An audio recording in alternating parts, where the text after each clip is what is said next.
Three, two, one. Welcome to Sounding Point Podcast. My name is Joseph Christensen, and with me today is Harlan Hays. He is an opera singer. He is a member of the chorus of the San Francisco Opera.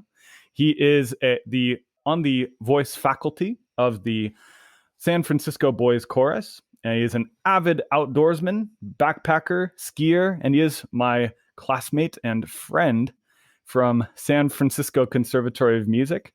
And thank you so much for joining me. I'm so happy to be here. Thanks for having me on, Joe. This is really, really great. So I was scrolling Twitter the other day, and I've been trying to follow the classical music talk as much as I can. And SF Opera pops up, and I say, "Oh, Harlan. Oh, I knew you got that job with the boys chorus." I was like, "Oh, I wonder if they're shouting him out." And I was like, "Wait a second, no, some stuff just went down." So Harlan has been in the news quite a bit recently. Could you tell us what happened? So last Wednesday, me and one of my best friends, his name's Reid Delahunt. He's another opera singer. He's also another backpacker. We said, you know what, let's get out of all this smoke from these wildfires and let's head up to the mountains and let's just try to escape as much as we can and do a nice long backpacking trip. So our original plan was to hike from Wednesday last week until Sunday night, drive home Monday morning, jump right into the swing of things with work and whatnot. Little did we know. So we got trapped up there at Lake Edison at the Vermilion Valley Resort, where we were evacuated to because of the creek fire. And we were trapped up in the mountains. We couldn't get out by road. There were multiple exit points through the mountains on the trails, and we were considering taking those if it got bad, if we had to make a run for it. But we were advised by the National Guard to stay put. And thank God we did, because they flew in with their helicopters and they saved us. They flew in and picked us up and flew us out and saved us from the fires. It was and they dropped you off. Yeah, they dropped us off in Fresno, right? Yeah, and that's where I was met with some TV cameras and whatnot. And I was running on 40 hours of no sleep and full smoke in my nose and lungs and a whole bunch of adrenaline, so much adrenaline. And so I definitely gave them what they wanted, I think. Yeah, I talked to you that night, just very briefly, and you sounded amped. Yeah, it was, yeah. The magnitude of what happened while we were up there, it didn't hit me until I got back to San Francisco and back into civilization and the regular hustle bustle of everything. How close we were to it getting really bad. And up there, the whole time we were there, we were all ready for the worst. All of us know that whenever you go out into the mountains, there's a significant risk involved, that anything can happen out there. People think, oh, wildfires, those are the most dangerous thing, or oh, getting struck by lightning is really dangerous, or oh, getting caught in a snowstorm would be really dangerous, or maybe an earthquake. But there are little things like walking across a river and you slip and you fall and you hit your head and then you drown, or you trip and you fall off a cliff. Or or you try to feed a deer and the deer turns around and bucks you in the stomach and you get an internal bleeding. All this kind of stuff can happen out there, Yeah. So don't feed deer. It's funny. That's one of the number one causes of death out there in the mountains is really? Trying to feed wildlife. Huh. Well, let this be a PSA to all listening. Don't feed the animals. The signs exist for a reason. And that is a position that this podcast stands by 100%. So that is, I mean, just reading about this story is extreme. And now hearing you talk about it. So you were actually contemplating like hiking out. It was that bad. You were that now. Okay. So guide me through that. So the fire, like, how did you know, when did you start to realize things were getting bad? Where were you? So we had been on a section of the John Muir Trail going up into Evolution Valley, which is in the Sierra National Forest. Well, the Sierra National Forest and Kings Canyon National Park. Our car was parked down at a lake called Florence Lake, which is a general resupply position or location for backpackers who are doing the through hike of the John Muir Trail, which is a 220-mile trail. And so they get to this section, which is about halfway through, and people usually bring them their next supply of food that they're going to need for their next run of the trail. So there's a resort there, and there's multiple locations where ranger stations are, and means of people getting contact out into the rest of California or wherever they're from. And so Reid and I were about 10,000 feet in elevation, and we look out to the west, and we're about 20 miles away from where we started, and we see this giant cloud in the sky. And I've been out there my entire life, and I know what it looks like when there's a big wildfire coming. And I knew that something bad was happening, but we didn't know for sure. And so I said, Reid, it's time to hike out. We need to get to the car. We need to find out what's going on. We need to talk to someone who's of an official position. Yeah. And so we hiked 17 miles to the resort where the resupplies are, and there everyone was already gone. Everyone had been evacuated. There was one man who was there who was keeping track of people that were missing. Say he asked us our name. We said, "Hi, I'm Harlan Hays. This is Reid Delahunt." And he said, "Oh wow, you guys, yeah, your parents have been trying to contact us and get a tab on you guys because this fire is really serious and you need to evacuate right away." And so we were planning on staying the night there, but that wasn't going to happen. And luckily, it was only another 5.5 miles to hike to where our car was. And so we just, ate some snacks, drank a whole bunch of electrolytes, and carried on through and finished up with about a 20-mile hike. Got to our car, and the person in charge of the ferry at the lake said, "You guys can either stay here or you can go to Lake Edison." But the road to get back out to the Central Valley is completely engulfed in flames, and you're not going to make it out. So we said, all right, we'll just hunker down. And we put everything on the table of which directions we could hike to get out from the east side of the Sierras, or which directions we could hike to just stay in the mountains and wait it out, because we could hike up into the high country where there is no trees. It's just ice and rock Right. and ice, rock, and water. Yeah. We had enough food to do that. But we were advised not to, based on some injuries. We had some pretty bad blisters, um, and plus my asthma was starting to work up in all the smoke, and so that we were advised by the fire department and the Fresno Sheriff's Department just to stay put, and we did. We were with about 60 people up there, and the funny thing is the whole time we were there, we were just partying. We're having a blast. The resort that we were at, they just kept us well fed, well boozed, well sung. We were all singing campfire songs and playing guitars, and I had my ukulele. It's right up here, and we were just having a good old time. It was difficult calling home because there was one satellite phone for everyone to use, but we all got our share, and they didn't charge us anything for anything. They just let us have full reign over their land there, and it was pretty amazing. The Vermilion Valley Resort is. I will forever remember that place. I'll definitely go there from now on my way out, just to stop for food, if not to talk to all the people there that I met. Yeah. I've made some really close friendships just in those 3 days that we were there with complete strangers. However, all of us having in common our love for the great outdoors and love for adventure. And it was, yeah, so. And hardship bonds us, and it's hard to imagine a bonding experience much more intense than that. Wow, so that resort really came through. They really did.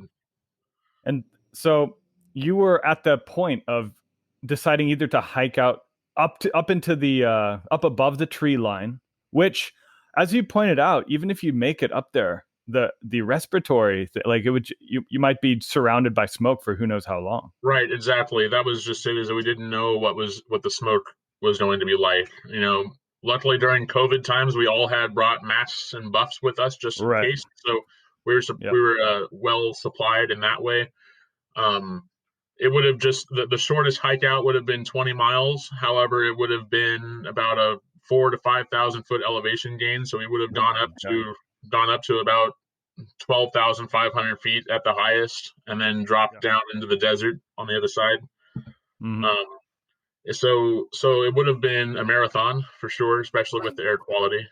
Yeah. And we were prepared to do that with about 7 or 8 other people. Mm-hmm. Um, Wow. and But it just got, by the time we were considering actually doing it, it was the day before. We were like, okay, we're gonna get up early at 4 in the morning tomorrow. We're gonna get out of here as fast as we can. And Mm-hmm. by that point, though, the Fresno Fire and Fresno Sheriff's Department had arrived at the scene, and they were Mm-hmm. encouraging everyone just to stay safe and healthy and not do too much running around, so they can keep track of us, etc. Make sure that we're all safe. Um, Yeah. and it was at that point that they said, okay, everyone, we're evacuating in a caravan. Everybody pack your cars, get your carpools ready. We're all going to drive out of here today. Everyone did that. This was on Monday. Everyone did that. And we were about ready to go when the road was completely engulfed in flames once again. And all of the firemen, all the sheriffs, they were also trapped with us. And so it Wow. became this big camp full of rescuers and backpackers and You as well as people who were just driving up there for the weekend to go fishing. you Um, I mean, if you had left a couple hours earlier, you could have been in the blaze. I could have been. Well, Yeah. yeah. If I had left a couple hours earlier and got in my car and driven down, I would have either been in the blaze or somewhere else with some firefighters or something, or Yeah. escorted. I have no idea what had happened, but I'm glad I stayed put. I'm sure glad I Yeah. stayed put because um, it. Like I said, when I got back to San Francisco after the whole ordeal, I was just shocked at how close we were to it, and Yeah. I realized happily I was ready to how happily I was ready for the worst. Yeah. There were families up there, there were little kids up there, just 20 miles away from us, over at I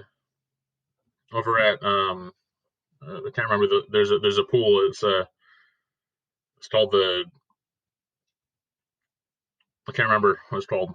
Anyway, Mhm. there's another lake about 20 miles away from us where people were held in, and the fire came to them. The fire came all the way around the lake, and these people had to run for their lives and get into the lake and try to survive. And people were getting burned by the air as they were running, on their faces and everything. And I was ready for that. So were all of us. We were all ready to do whatever it took to make sure that we got through.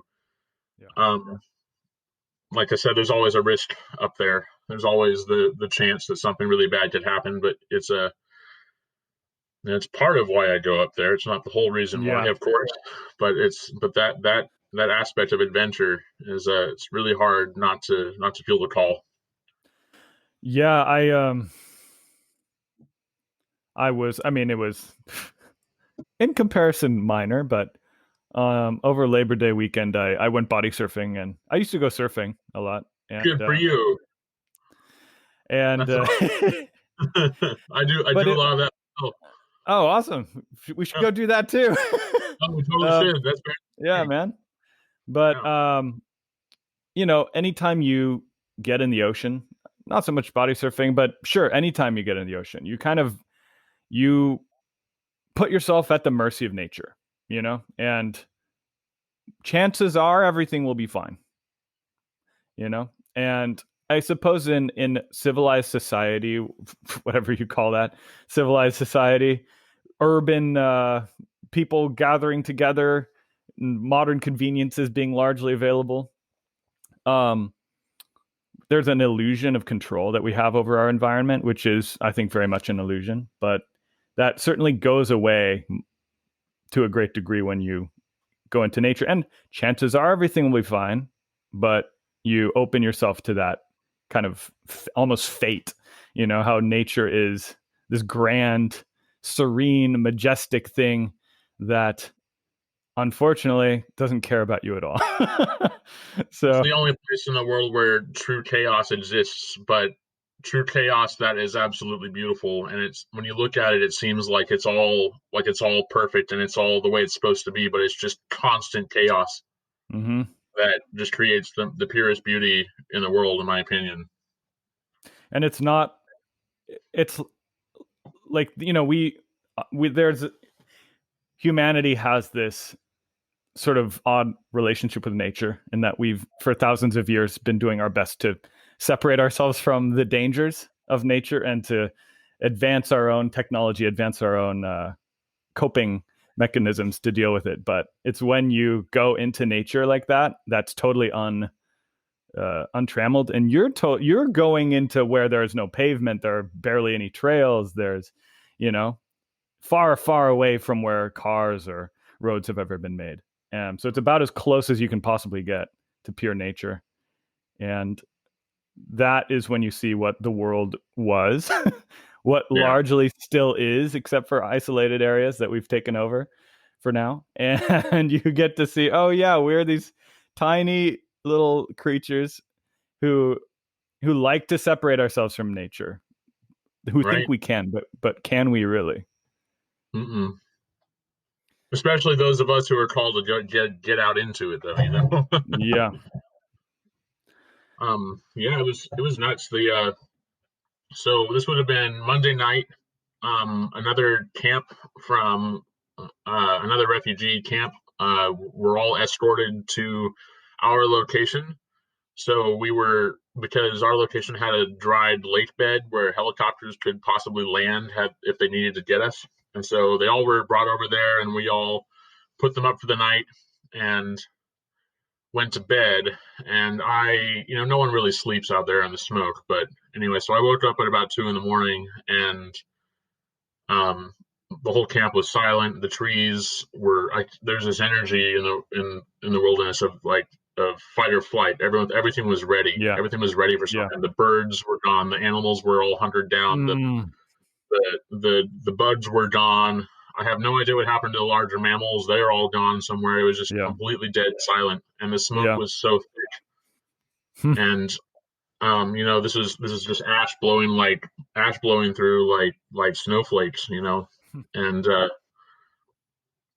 and so I stood there, and I wake up early anyways. I wake up and I'm looking around. And it's just this deep purple glow of light because of the smoke blocking out the moonlight, and then all of a sudden, out in the far distance, I hear. Then all of a sudden, just over the top, like these helicopters flying in, probably just 100 feet mm-hmm. above our heads, but we couldn't see them because of the smoke. Mm-hmm. And right then, all of the sirens started going off. All the police were going through the camps, waking everybody up. Everybody, it's time to Mm-hmm. go. This is it. This is it. We're getting evacuated. Mm-hmm. This is it. We're going. We're going. Mm-hmm. Then from about 3 in the morning until about 8 in the morning, which is when I got on the helicopter, they did evacuation runs into Fresno. It took about 20 minutes to fly a group down, and then 20 minutes to come back, and another 20 minutes to load them all on. And so Mm-hmm. there were about 100 people there. And me, Which trip were you on? I was I think the second to the last. Mm-hmm. We were some of the first people to arrive at the location at the resort, and I wanted to be some of the first to leave. The other groups that came in were mainly people full of families and little kids and Right. elderly Right. people, and like there's no way I was those people are regular. Those are regular campers. They're not like the rest of Yeah. us who were backpackers, and so Yeah.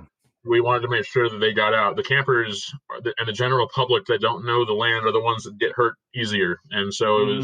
I wanted to really make sure that those people got out before I did. Yep.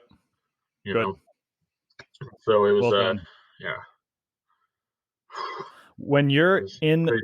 when when you're in the hotel, right? And you're there with people, you guys are, partying like there's no tomorrow. Partying Maybe literally. like it was going to be the end of it for sure. We all that was at the Um, back.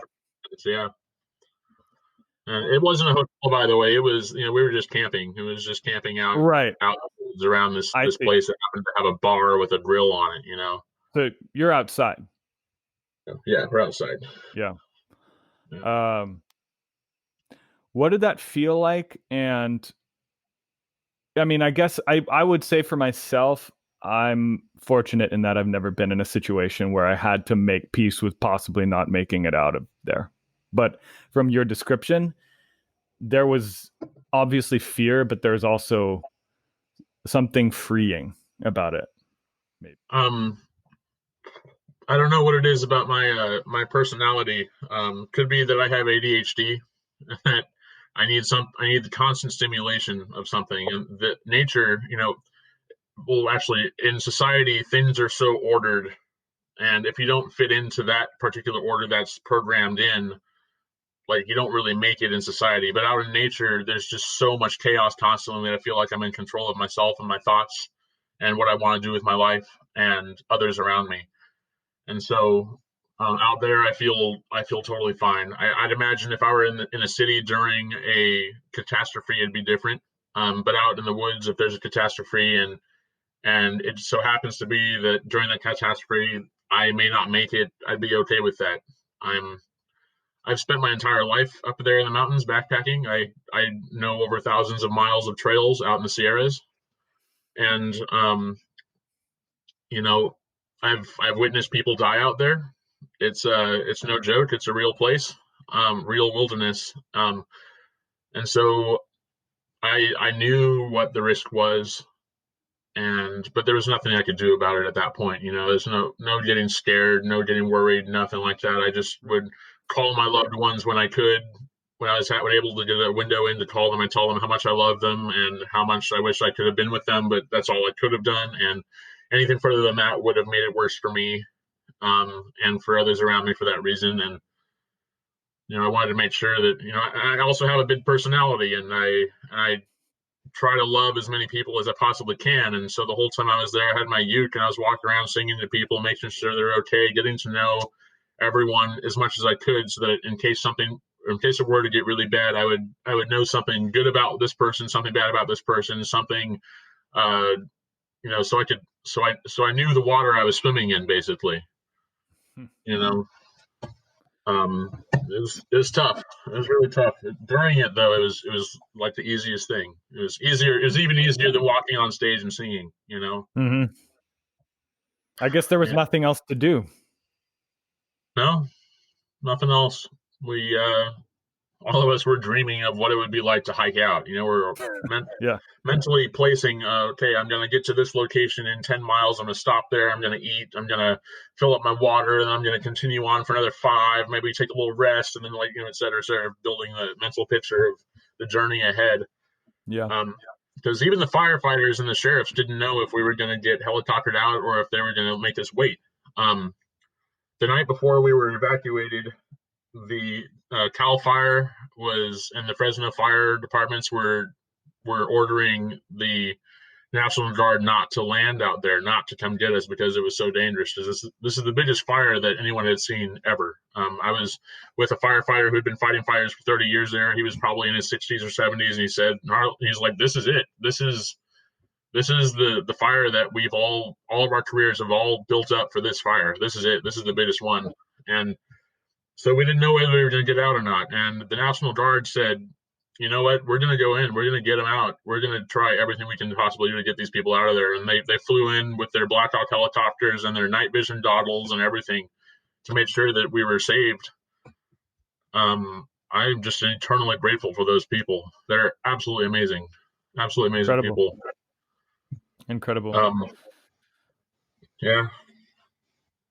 Can you talk about, so you're connecting at that moment. You're playing, you're singing, you're talking to people, you're making new friends. Yeah. It sounds like, from what you just said, it almost sounds like you have a survivalist mentality when you go out in the first place. So you have that sense before you even venture out into nature that this could be your last trip. And that's just part of being an outdoorsman. I mean, I suppose part of life. We assume that we'll be okay, but we don't know. But particularly when you're in nature, you're really at the mercy of the elements in a way that you're not as much otherwise. But what was that? feeling like when you're there with all these people? You're all kind of there in the same boat. And what was the I don't know, what was the feeling like? Well, so an example would be um, the first day when the firefighters and the sheriffs got there. We were all sitting around checking out the map together, looking at the direction of the fire, and they were laying out the realities of the situation. They were laying it out to all of us, and they mentioned, they're like, you guys, we're really glad, and it's kind of a relief for us to be here with all of you because you're all such hardy backcountry people. You understand the risk before you get here. You understand that that it's always serious, even though you're on vacation. That this is a serious thing you're doing out here. And they were saying, like, other people that we deal with regularly don't have that mindset. They panic in this situation. They freak out. They're worried about their children. They're worried about their families, their jobs. They they break down, and we have to deal with that as well. And they were so grateful that they didn't have to deal with any of that with us, and that they were able to relax and enjoy themselves, and we were able to enjoy their company. And it just really, to be in a community like that, especially during COVID-19.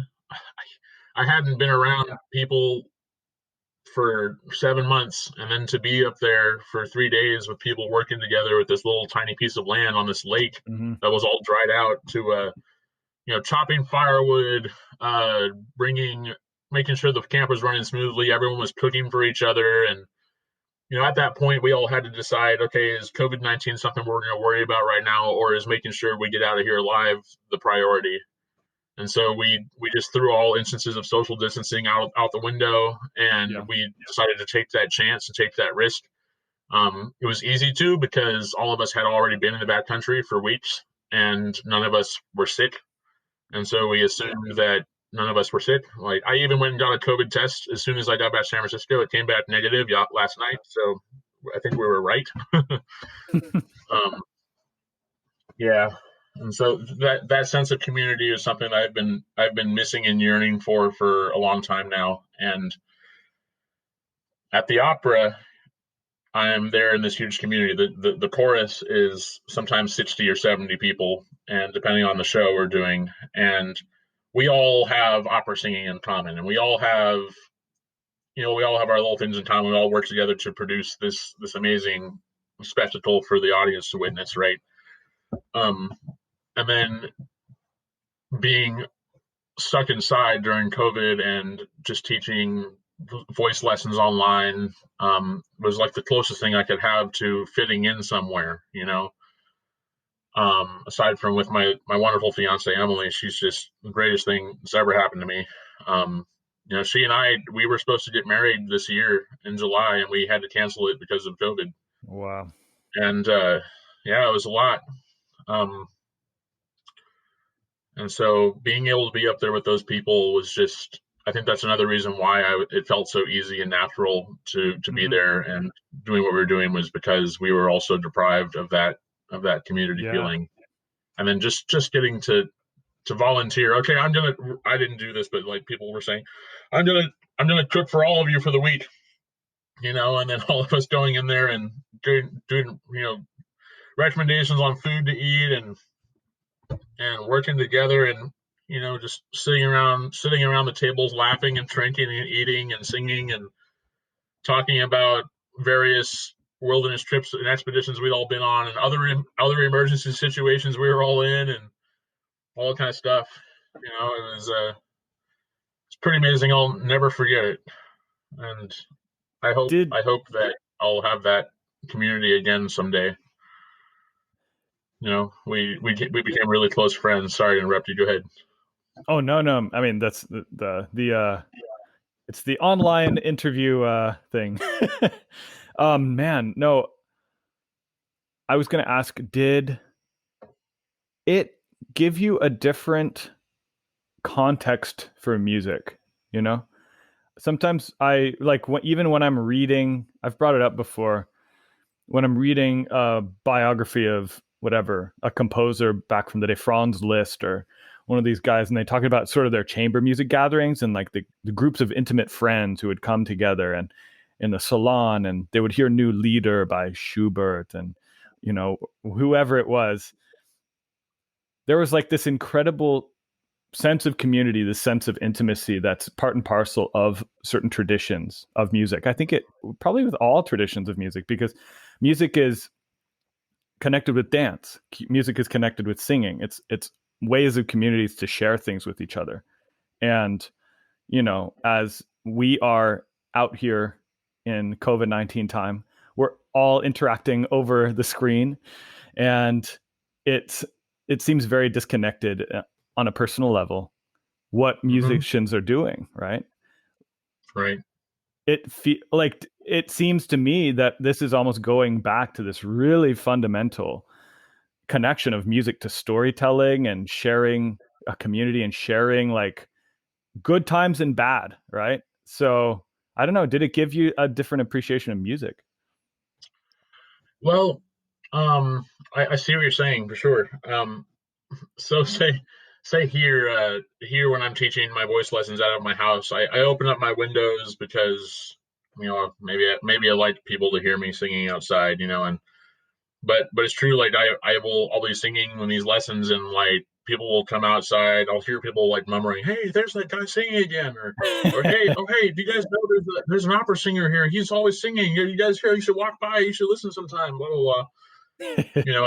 So I kind of like that. But as far as the connection to people through music, singing is was our very first way of making music as a species. You know, singing was the very we could hit our rocks on the thing and make a beat, or whatever, Yeah. but we used our voices to make. Scratch sticks together and make, you Yeah, know. it's actually dropping rocks on someone's foot so they go ah. Yeah. Yeah, that's a good one. It's from the History of the World, the Mel Brooks movie. There's a whole Oh. you just gotta watch a bunch of cavemen doing a symphony with dropping rocks on their foot. It's hilarious. Anyway, so with singing though also is it's the closest thing to crying that we have. That's not crying. You're using your voice sustained on all of your breath, really loud, connected to your emotions for a long period of time until you're out of breath each time you take a breath and sing. That's something I let out to my students is that when they're singing, it's more like they're controlling a whale. They're controlling their cry. You know, here in America, we're told to suppress our feelings, to suppress our emotions, and be tough and strong, and all this stuff, and Yeah. no crying, no whining, none of that stuff. Suppress your emotions from your voice. Yeah. And I try to break that in people with my students. I try to tell them you need to express yourself with your voice, express your emotions with your voice. And so while we were all up there having, not just me, there were other people who were singing too, like just getting to watch them feeling their emotions through their singing brought us all together in a lot of ways. It allows you, that's how you know a good singer from a bad one. You go to a show, and if you feel that raw communication they're giving through their singing, and you feel their emotions, like that's when there's a good singer up there, regardless of how pretty their voice is. Yeah. Like I always say, Neil Young, I can't stand his voice, but God, he knew how to sing. Yeah. Um, and so yeah, getting to witness and feel other people's emotions through their singing, and then also getting people to just not give an F about holding all their stuff inside, and then to sing along with us while we are up there. People that I could tell when they first started singing there, they were all just kind of like, Yeah. and then like finally they were all just going, yeah, singing along with us, and Yeah. feeling that on the moment. It was such a release. It is a release. If I didn't have my singing, and I don't know what I would do, people would think I was crazy, that crazy guy with the loud voice who was always wailing around. You know? Yeah, That's that's beautiful, that. man. It's interesting how that, that moment of extreme connection with the people around you it's such a high of human experience. I think in a lot of ways that's something we're trying to reach all the time that we rarely get to. But there's a Mhm. weird paradox because there's a lot of experiences that can't be separated. So the level of just camaraderie and like sheer human connection that you had was maybe not possible if you weren't all you know, afraid for your lives. you know? Unfortunately, I've traveled all over the world, and in some cultures, singing is something that people do regularly. I remember going to Scandinavia back when I was in college, and I went to a college party, and sure, everybody's drunk, everybody's having a blast, everybody's partying, but singing, people our age, like from like age 15 up through 25, we're all into singing together. Everyone had their arms together around singing their favorite songs. Didn't Sorry, no where one was this? This was in Norway. No, no Norway. one no one cared about how they sounded or if they were good enough to even be opening their mouth. Like singing and being a musician, like you're only doing it if it's your profession. You're not Yeah. doing it because Yeah. it's just normal there. Like there are people where it was normal to sing and to make music, and that's something that I feel like for whatever reason was suppressed here. I don't know why, but it exists. The suppression of people making art. Um, I don't know what Yeah. it is. I mean, I think there's a few things. There's a lot of things. We don't, have to cover the whole state of the music industry. But I think it is significant how, I mean, throughout history in a way, um, you have this, you've always had this, the divine spark, right? The muse. You've had people who are channeling something, who are channeling their emotion, yeah, going back to Dr. Haman, shout out, right? Um, Dr. Haman is our humanities professor at San Francisco Conservatory of Music, who gave many life-changing lectures, among which the nature of art. So artists have always had this sort of, connection to the gods, so to speak, of channeling humanity's voice for itself, and everyone has that, right? Everyone has something in them that is expressive Mm-hmm. and unchained and totally wild and primal, and that is a part of every art, but at the same time we have this, it's very valuable, and therefore we attach money to it, and then we have this odd paradox that we have to earn a living or whatever to do this, Right. but the standards require, right, then you get competition because all these other people are doing it. So but then you lose the reason for doing it in the first place when you're just like starting Exactly. to, and I feel it myself. I'm doing this little podcast and trying to create, oh, look at this social media, look at this video, whatever it is, and you're trying to get attention, you're trying to get eyeballs, and then too much of that and you kind of lose the core, you lose that divine spark. And Absolutely. Absolutely. it's a balance because you want, if you care about what you do, you'll do that busy work to make sure that it gets out there, that you are sharing it with as many people as possible. But yeah, I don't know how to strike that balance, but here and there you feel it when you're performing, when you're doing something and you're like, okay, I'm making progress. i'm Yeah. doing i'm Th- doing the thing. that happens sometimes, like at the opera, where we rehearse a piece for months and we rehearse the staging for months, and we're up on stage, and maybe one performance is just very kind of left-sided brain, where we just kind of get through the show. We just do everything we were told, and we sing everything we're told to sing, and we just get through. But then there's, I don't know what it is, how all of us just click into that expressive place where we aren't thinking about the show happening. We're not thinking about the money. We're not thinking about the all of the gears and cogs that are there, and we're just feeling it and expressing it. And we can all feel the energy on stage when we're doing that. And like we walk off afterwards, and we're all in the dressing room taking showers together and whatnot. We're all looking, we're all kind of stunned, and we all have goosebumps, and we're like, wow, we just made some real art there. Yeah. We weren't aware of it in the moment. We weren't thinking about making art. We were just channeling this higher whatever it is that we are the channels for, you know. Yeah. It's something that I can't explain how it happens. It just does. Yeah.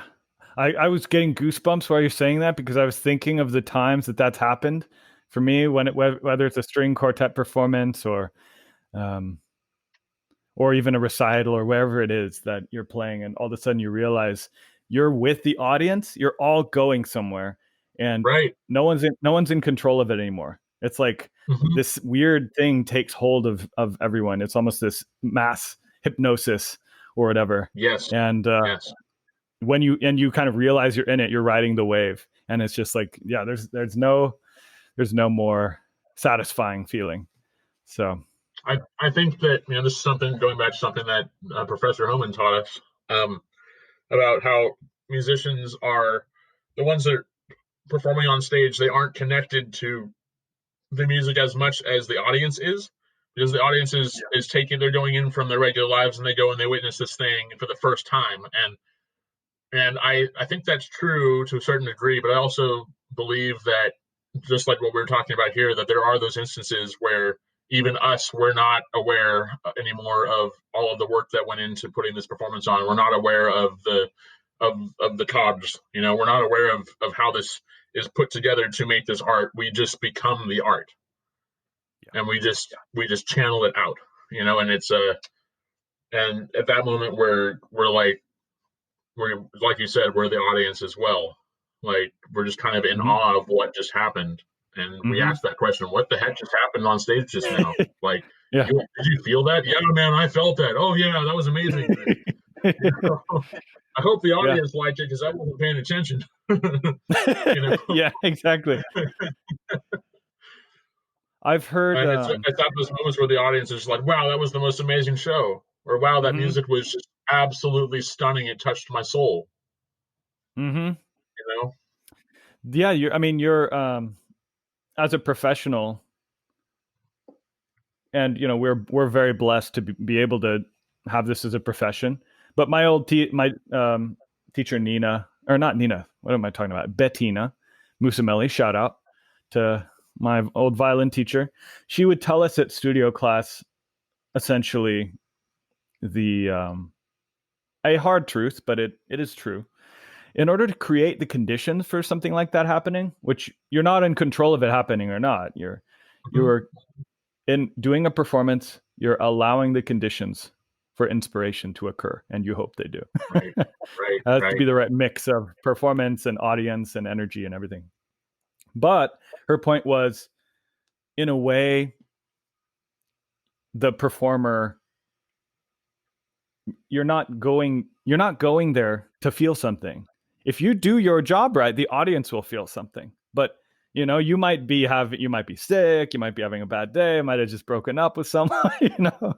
you might not be in that moment exactly with with the feeling. But as a professional, we go out there on stage regardless of how what our subjective feelings are doing. And you hope that what you've created, what you've worked on will open that opportunity for people to feel something. And hopefully the performer will also feel something. Absolutely, absolutely, So absolutely. can you I think, yeah, you're right on can you tell me about your pandemic life? What's been going on? there. So, I'm very blessed and fortunate to live in the Presidio here in San Francisco, and I I see pictures of people talking to their neighbors through their windows in huge cities or across the street, and there's all this hustle bustle, and I can't imagine what it must be like being cooped up inside Yeah. in even just a neighborhood, say like the Richmond district, you know, even like a place like that that's nice and pretty, or any neighborhood in this city for that matter. Here, I live at Baker Beach, and Oh, I used I, to live in those apartments up there. Yeah. oh, okay, awesome, yeah. So I live right here on Stillwell Road, and That's crazy that I lived on Stillwell. I'm a That's hilarious. 1588 Stillwell, Wow.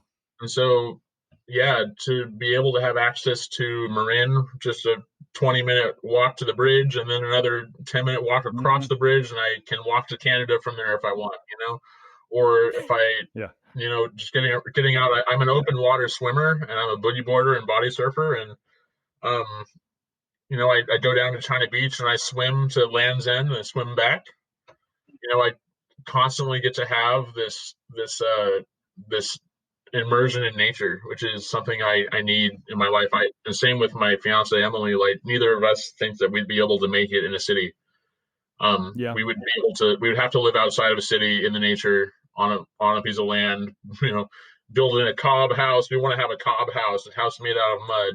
And Hey, have nice. have animals and the whole thing, and just have the constant connection to nature so that I'm able to live near somewhere where there's an opera house or a place where I'm able to Hmm. sing. You know, um, but then again, my fallback that I've always told myself, if the singing career doesn't work, I'm going to join the Park Service and become a ranger, hopefully. But that hasn't happened yet. But it hasn't needed to happen yet so far. But we'll Hmm. see what happens. We don't never know what the future holds. Right. Um, No- yeah. So you're singing with the So opera chorus. yeah. No, we When? didn't. What's the Back in latest? March, I was. Yeah, so back in March, we were preparing for this season that was supposed to last until November. We didn't know whether COVID was going to shut everything down or not, and so we were all having our rehearsals on Zoom, where our conductor Ian Robertson, shout out Ian, you're amazing, and Fabrizio Corona, our pianist, is another fantastic musician. The two of them led all of our rehearsals. The Zoom screen had 40 people, all of our little profiles on there, all of us singing. No one could hear anyone, right? Yeah, And yeah. all we could hear was Fabrizio playing the piano and Ian conducting.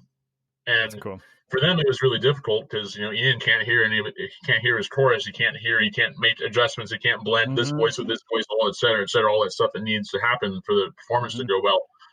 Um, but it was just the strangest thing, honestly. We were preparing for being able to go in and be together for like an hour and put the music together that we had learned, and then hopefully go on and just wing it on stage. Hopefully, get it rehearsed as much as possible, not in person. But even looking back on that, since we canceled our season back in May, Yeah. um, it was just honestly these 7 months that have gone by have felt like one long day. You know, one long month. I can't describe it. And the experience I had in the mountains with all those people was the first time in that whole time where I felt like that was disrupted and I felt like things were back to normal, even though we all could have died out there. That it took that to feel normal is a testament to the kind of time we're living in. God, this has been weird. So yeah, I remember that. I think SF Opera was one of the early ones to kind of just say, you know, the cards. We're gonna read the cards where they are now and cancel it. But then pretty much everything since then has gotten canceled. So any word on when things are picking up again, or it's just kind of hard to say. It's hard to say. We are in the final stage 4 of industries to reopen, and as a country, we haven't even gotten to stage 3 or even stage 2. I don't know what those other stages are. I just know the one that I fall into. Um, but it's the same for every art form that requires an audience and a space for that audience to be, and a space for those performers to perform. So baseball, basketball, football, rock concerts, EDM concerts, any opera, symphony, anything that involves people gathering and then witnessing art together is all in the final stage of reopening, and none of that is open yet at all, unfortunately. And honestly, until our governments get a hold of this situation, I don't see it happening. I don't Yeah, see it happening. yeah, we can't depend on it coming back on any kind of timeline we would Right, consider right. normal or convenient. So Just you've like been when we were teaching. considering, yeah. Yeah, just like when we were considering considering it closing or considering it ending, we had no idea. There was no this is realistic, that we probably won't have the opera. It was a guess. We may not have it, and sure enough, it was canceled. So it was really difficult. Our company lost $20 million just from canceling this season. You know, It's and unbelievable. no one knows what that economic impact will be for the future. And The as it company has stretches on into the right. future, it gets Company harder and harder. has never dealt with something like that before, and it's almost 100 years old. And um, they luckily they are a wonderful company to work for. It's totally a family. I've been singing for San Francisco Opera since I was 7. As a children's chorister in the productions with the San Francisco Boys Chorus, and then on through high school, I was a super in their productions. I wasn't allowed to sing, but on stage getting to act, and I feel like I've been part of that family my whole life. And so, because of that, the people that run it are also very familial, excuse me, and they're making sure that all of us are taken care of as much as we can be, and still making sure that the company is a viable, financially stable company when we get back to it Yep. later on. And Yeah, so, it's I mean, because they had the loans that went out earlier this year. As it drags on, I worry for especially the smaller institute, every institution, SF Symphony, everyone had to take a pay cut from what I understand. Everyone is weathering the storm, but we're gonna lose some if we yeah, haven't already. But I think SF Opera will be fine, thankfully. But I'm more worried for the small companies and out we there. have we have companies like Pocket Opera is another company that I am affiliated with and I've been singing with for my whole life. And luckily, that company relies on people who just want to perform, people who love to sing, people who love to make art, and I don't ever see that company ending. We Mm-hmm. can't get we can't perform together because of this, but as soon as we're able to, like, that's not going to Yeah, be a problem. yeah. And we perform in small salons. It's just like chamber music, it's Mm-hmm. chamber opera. We perform in a small space. We perform in a country club. We go all over the place and sing for people, and they love it. Um, and that's just it. Is that art will never die. You just cannot kill art. You just It's can't. true. You It's just true. absolutely can't kill it. And artists are finding new ways. To I mean, the productions are. It's hard to put on a fully staged production right now, but it's been great to see how people are And that's adapting. another thing too, especially in America, is how people who aren't artists as their profession are realizing, they're home alone with their kids and they haven't been able to be with their kids every single day because they're out working for a tech company or for anything. They're out doing that, and then they come home and they're stuck at home, and they're like, their kids are Mm-hmm. like, Dad, can you sing us a song? And it's like, oh yeah, I remember I played guitar in high school. Yeah, I can sing a song, and they love it. And Yeah. you know, especially in extreme times of extreme distress or being oppressed, art really comes out. And like, I have some students that haven't sang since high school, haven't sang since they were kids. One of my students is the CEO of a hedge fund company, and everything is money, money, money, and everything is this and this and this, and yet I'm teaching him how to sing, and his wife too, and like, they just are touched by something they haven't felt for years, Mm-hmm. and it's something that's inspiring them as well. And so, yeah. So it's cool, that primal thing we were talking about earlier, that odd sort of that spiritual need that we have for music is alive and well, maybe more alive than ever in a time like this, where we're forced to face our own humanity, forced to face our own mortality. And even though we're all separated by screens, that a lot of us are using the technology to tap into that side, to tap into that Mhm. spiritual need we have for connection and for art. I'm so glad you understand these things, man. You too, man. this is I don't know. I knew this was going to be a good conversation, but man, we've covered some Likewise, good stuff. likewise. I'm definitely looking Yeah, forward to it. yeah. So tell me a little bit about, before we go, just your relationship with the boys chorus over the years, and your new position with them. So, so I started singing with Sam City Boys Chorus in 1999. Um, my parents put me into it because I liked to sing, and my father also was in the boys chorus when he was a kid, and I wasn't fitting in school. I didn't have as many friends that liked the things I liked in school. It was all about rap music and playing basketball, and if you didn't do either of those things, you were definitely an outcast. And I sure liked rap music, but I didn't I didn't feel it. I wasn't drawn to it. And then same with sports. Like, yeah, sure, I wanted to play to fit in, but man, I remember one game I was on the school sports team.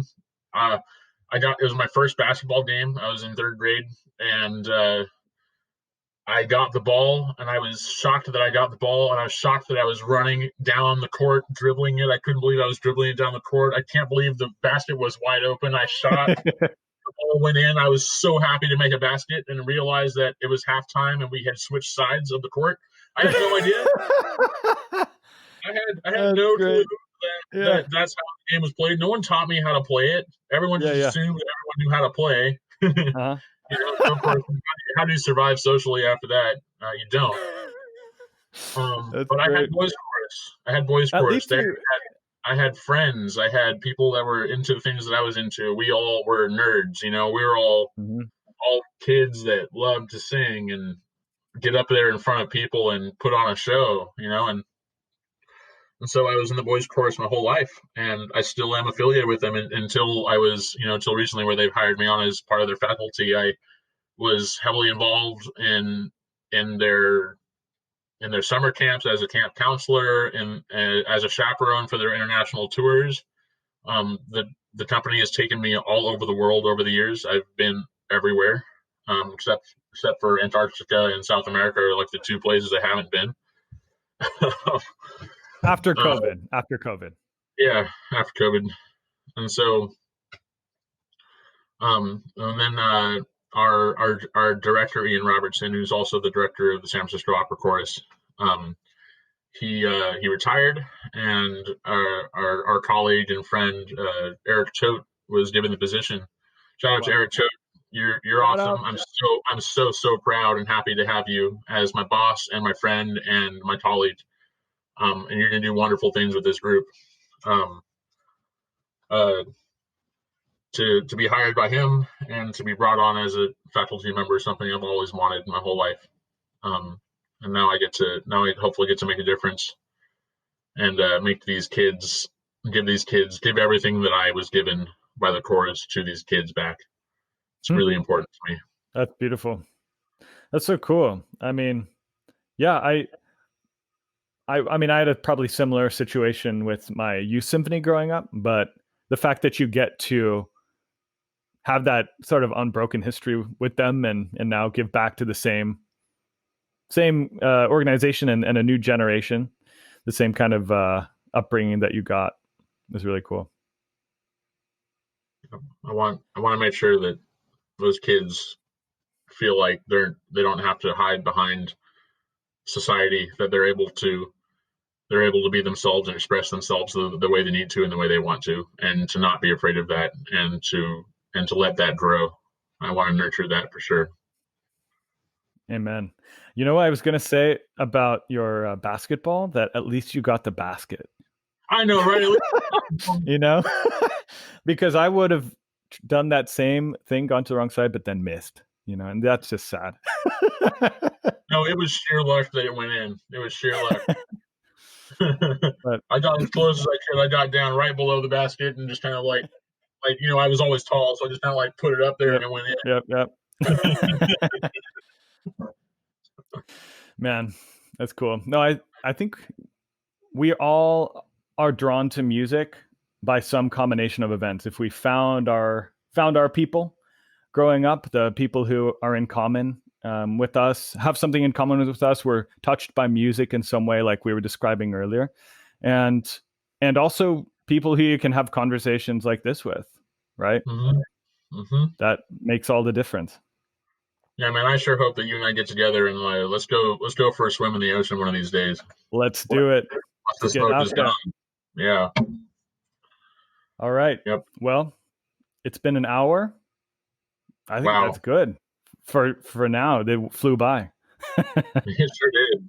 Joe, thank you so much for having me. It was an absolute pleasure and honor to be here with you. I Likewise. wish all the best of luck to you and your podcast. This is really great. It's really great. Thank you. It's great to see you. And your All right, I'll performance. see you again Oh, soon.